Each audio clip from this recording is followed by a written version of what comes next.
ఈ దినమున ప్రభు నీతో సెలవిస్తున్న మాట, మన ప్రభువును ప్రిరక్షకుడైన యేసుక్రీస్తు వారి అతి శ్రేష్టమైన నామంలో మీ అందరికీ నా యొక్క హృదయపూర్వక వందనములు. నిస్తమా, అందరూ బాగున్నారు కదా? మన ప్రభువు మనల్ని ప్రేమిస్తూ ఆశీర్వదిస్తూ నిత్యము కంటికి రెప్పవలే కాచి కాపాడుతూ ఉన్నారు. నేస్తమా, ఈ ఉదయకాల సమయంలో దేవాతి దేవుడు నీతో మాట్లాడాలని ఆశపడుచుండగా ఒక్కసారి దేవుని మాటను వినడానికి నీవు సిద్ధంగా ఉన్నావా?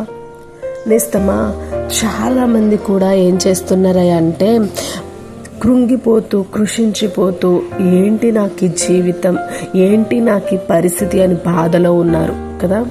నేస్తమా, నీవు ఏ తప్పు చేయకపోయినా నీ చుట్టూ ఉన్నవారు నీ వెనకే నీ కోసం తప్పుగా ప్రచారం చేస్తూ తప్పుగా నీ గురించి మాటలు మాట్లాడుతూ, అంతేకాకుండా నిన్ను తిడుతూ నీ గురించి అనేక విధాలుగా చెప్తా ఉన్నప్పుడు, నిన్ను తక్కువ చేసి లేదా నీ గురించి హీనంగా మాట్లాడుతూ ఉన్నప్పుడు అవన్నిటిని నువ్వు విని వాటి గురించి నువ్వు బాధపడుతున్నావేమో, వాటి గురించి నీవు చింతపడుతున్నావేమో, వాటి గురించి నువ్వు వేదన చెందుతున్నావేమో.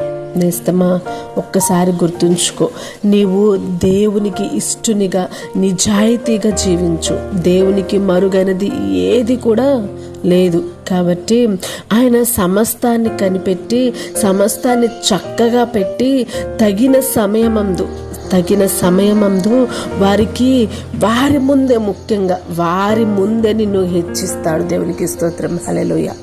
కాబట్టి జ్ఞాపకం చేసుకో, దేవుని మీద నమ్మకం ఉంచు, విశ్వాసం ఉంచు.